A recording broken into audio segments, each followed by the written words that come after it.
sos nuevo en mi canal, soy Pablo Gayano, soy escritor y llevo adelante este canal que tiene mi nombre.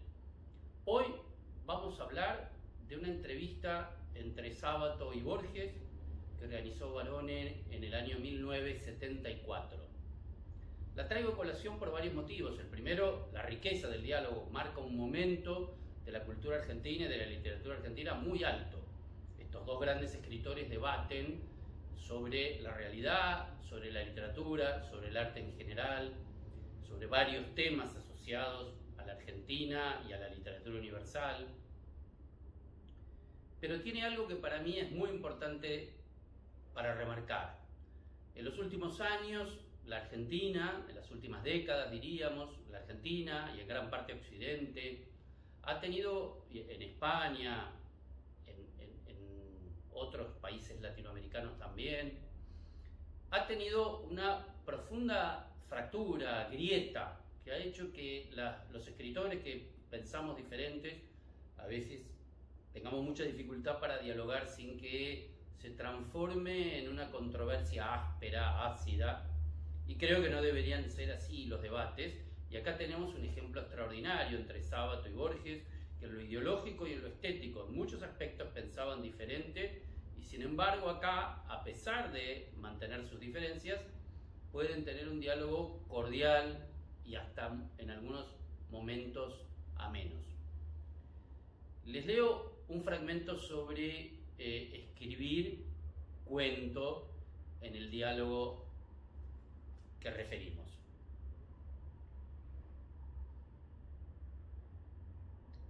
La literatura no es más real que lo que se llama realidad. Vemos acá la concepción de la realidad de Borges. De la misma forma que Dostoyevski anteriormente, cuando le decían imagina mucho sobre lo que después se llamó el subconsciente o los pensamientos humanos, Dostoyevski crea toda una técnica sobre el tema, que es el monólogo, que es el diálogo interior, el microdiálogo. Y le decían, y Dostoyevski contestaba, pero eso es real también. Nosotros, los seres humanos, también pensamos, aparte de hablar. Bueno, hablando sobre el tema, Borges dice, la literatura no es menos real que lo que se llama realidad, la ve como parte de la realidad. Y luego sigue y explica un poco su técnica del cuento. A mí me sucede todo lo contrario, es un alivio, me ayuda a olvidarme de mí mismo, la literatura, o de mis circunstancias. Uno escribe aquellos temas que se imponen, yo no busco el tema, dejo que él me persiga, me busque y solo entonces lo escribo. Imaginar un cuento es como entrever una isla. Veo las dos puntas, sé el principio y el fin, lo que sucede entre ambos extremos. Tengo que ir inventándolo, descubriéndolo. Me equivoco muchas veces, elimino páginas. Una vez hechas, me doy cuenta de que debo pasarlas a otro lugar. Todo este proceso me causa placer.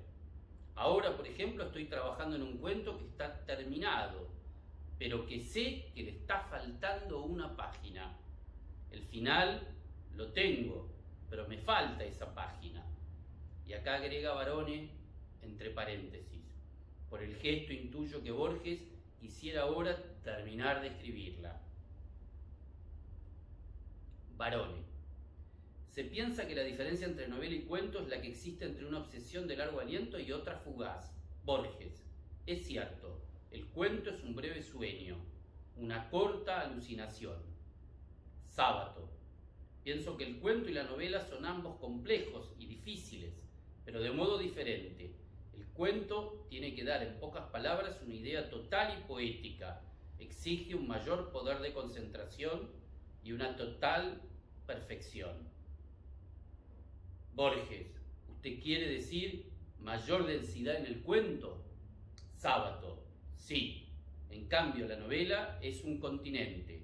Hay de pronto que cruzar pantanos o vastas ciénagas o recorrer largos caminos con polvo y barro para llegar a un hermoso lugar.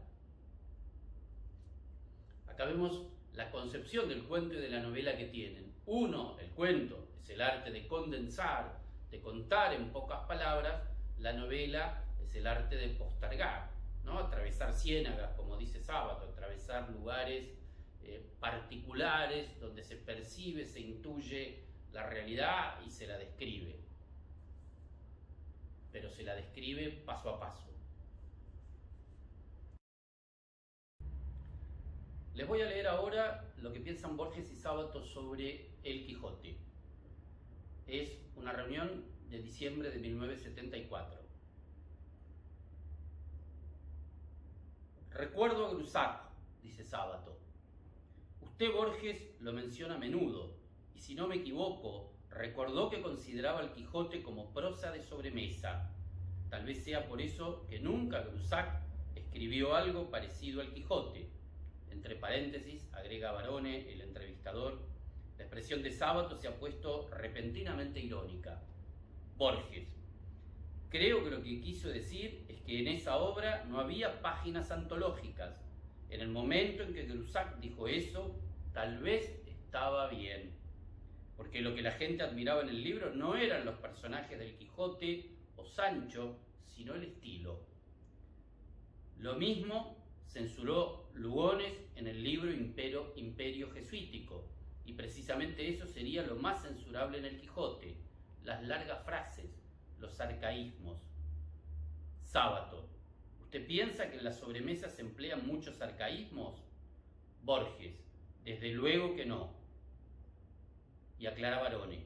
Percibo un momento tenso. Sábato. Me gustaría hablar con usted a propósito del Quijote. Borges. ¿Sabe, Sábato? Creo que he cambiado mucho sobre el Quijote. Sábato, sonriendo con escepticismo. ¿Y cuál es su opinión ahora? Borges. No debiera decirlo. No me gusta censurarlo. Pero Bioy Casares ha influido mucho sobre mí. Él siempre me hablaba con desdén de ese libro, y hoy me doy cuenta que estaba equivocado. Creo que Cervantes ha creado un personaje, Alonso Quijano, inolvidable en las letras, y creo que hay que juzgarlo desde otros puntos de vista. Hay un hecho que señaló Coleridge que me parece exacto. Dice que las aventuras del Quijote no tienen importancia. El lector siente a veces las ganas de releer un capítulo y no las ganas de proseguir. No importa lo que va a ocurrir. En realidad tendríamos una misma situación repetida, la de un individuo que vive en un mundo cotidiano, en un mundo prosaico que lo contradice. Pero ese personaje es un personaje ridículo y al mismo tiempo venerable y querido. Creo que he sido justo porque hubo una época en que yo creía que Quevedo era mejor que Cervantes. Tal vez Quevedo era mejor escritor página por página y línea por línea, pero en conjunto es infinitamente inferior, porque nunca pudo crear un personaje como el Quijote. Cervantes no necesitaba ese gran oficio del otro, tenía lo intuitivo, lo genial, que no tenía Quevedo.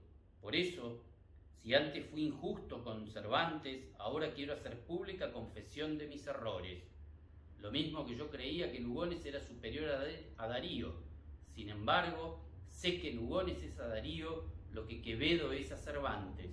Sin duda Lugones habría podido corregir cualquier página de Darío, pero no hubiera sido capaz de escribirla.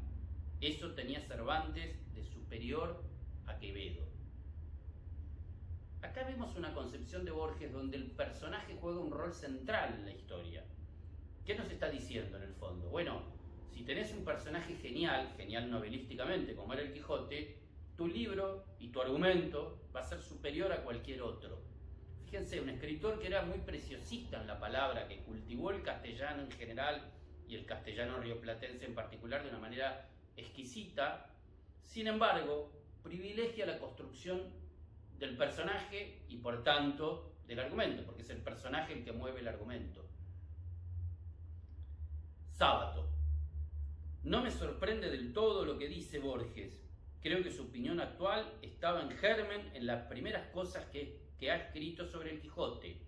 En un ensayo usted decía que Quevedo es el más grande artífice de la lengua, y y agregaba enseguida: pero Cervantes, con 3 melancólicos puntos suspensivos, en un trabajo que escribí sobre usted digo que así como hay 2 Flaubert, hay 2 Borges. Uno admira a Quevedo y otro, más profundo, se descubre ante Cervantes. Pero hay algo que quiero precisar, y es respecto al problema de la forma y al problema de las aventuras. Para mí, si el Quijote es una obra genial, una de las 2 o 3 más geniales obras que se hayan producido jamás, es porque Cervantes dijo lo que tenía que decir y en la forma que tenía que decirlo, porque no podemos separar la forma y el fondo. Por eso siempre me resultó absurda y pedante la afirmación de Grusac, que dicho sea de paso, como ya dijo Sábato, nunca escribió nada ni por lejos cercano al Quijote. Borges, eso lo digo yo, ¿no? Borges: yo sostengo, sí, que la segunda parte es superior. De acuerdo, pero volvamos a Coleridge y esa afirmación humorística que creo que hizo: lástima que el Quijote no haya sido escrito por un inglés. Le reprocha a Cervantes que ese personaje haga una serie de aventuras bastante prescindibles, pero creo que Don Quijote es el conjunto de sus aventuras o no es nada. Pero el personaje es Borges, pero el personaje es más importante que lo que le sucede. Sábato: el Quijote es lo que sucede, está definido por las cosas que le suceden, como diría un fenomenólogo. Es verdad, sin embargo, que la segunda parte parece superior. Quizá durante la primera parte Cervantes estaba acomplejado por el ambiente literario. Él sabía que él era un escritor de la calle y quería hacer buena letra frente a los Quevedo. Borges: claro, esa gente lo veía como una especie de bestseller. Gracián escribe agudeza y arte del genio y no menciona a Cervantes. Bueno, acá vemos una cosa muy importante, muy profunda.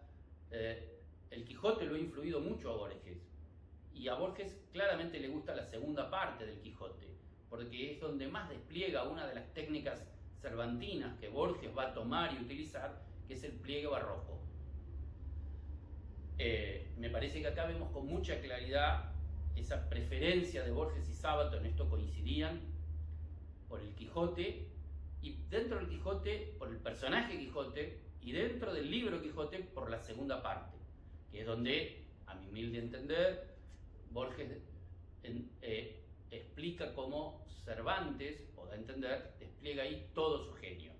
La primera parte es excelente, pero la segunda ya es una genialidad absoluta. Bueno, este encuentro es de enero de 1975 y vamos a leer un fragmento que refleja cómo veían la filosofía cada uno de los escritores. Borges dice: conozco personas que me dicen, mi último libro ha sido un gran éxito. Bueno, les digo, pero usted debe ser el judío errante para saberlo, ¿no? Por ejemplo, para mí, el principal filósofo fue Schopenhauer, y no creo que en vida haya tenido éxito. Sábato: el éxito no es necesario ni suficiente para que la obra sea valiosa. Hay gente que vale y no es conocida, otra que vale y es conocida, como el caso de Hegel. Aquí lamento discrepar con usted, Borges, pero pienso que todo lo grande de nuestro tiempo salió de la filosofía de Hegel, y fue muy famoso. También lo fue Sócrates, hasta el punto que lo obligaron a tomar la cicuta por la influencia que tenía. En esa época primaba la filosofía, en general las filosofías dialécticas, la de Hegel, la de Marx. Schopenhauer tenía poco prestigio. Sin embargo, hoy día es revalorizado Schopenhauer porque no creía en una causación única de la realidad, en la cual sí creía Hegel. Me parece en ese sentido que Schopenhauer y Borges, al admirarlo, fueron más profundos. Seguimos con la versión que tenían sobre la literatura argentina del siglo XIX. Dice Borges: pero en el siglo pasado, recordemos que están en 1975, entonces el siglo pasado es 1830, 40, 50. Borges, pero en el siglo pasado ya existía eso. Creo que cuando Ascasubi o Hernández escribían, miraban hacia un país, hacia su país. No es una novedad eso de la literatura local. Cuando Echeverría escribió La cautiva, que es muy mala, estaba viendo la llanura por primera vez, quizá. No creo en esa novedad de que hablan. En todo caso, está imitada del naturalismo francés. Tampoco la literatura sudamericana fue inventada por los indios pampas o por los charrúas. Barone, tal vez Borges se trata de que aquí en América Latina empezó una revalorización de atributos. Borges, yo insisto que eso fue importante en el siglo pasado. Ahora lo estoy viendo como un resultado de la política mundial. La prueba está en esa misma palabra, Latinoamérica. Yo me siento argentino, tengo un gran afecto por la República Oriental y por Colombia, pero no se me ocurre pensar que pueda ser uruguayo, como tampoco se me ocurre pensar que soy español. Sábato, óigame Borges, ya sabemos que existe una enorme diferencia entre un búlgaro, pongamos, y un inglés, pero eso no impide hablar de Europa como de una entidad. Es como una orquesta, el oboe no toca como un trombón, pero por eso mismo pueden formar una orquesta. No cabe duda de las diferencias que hay entre un argentino y un mexicano, pero formamos una unidad. Borges, no sé. El diálogo sigue. Les recomiendo leer y conseguir, el libro no está reeditado, está agotado, pero les recomiendo conseguirlo porque es de una enorme profundidad y vemos que pasan por algunos momentos de diferencias, por momentos de acuerdos, pero siempre con cordialidad. Creo que nos marcan el camino de los escritores de la hispanosfera, de América Latina, de España, de poder dialogar y tener diferencias sin tener que confrontar agresivamente con los demás. Se puede tener profundidad y agudeza, se puede tener diferencias y se debe poder dialogar igual, porque la literatura y el arte se enriquecen del diálogo.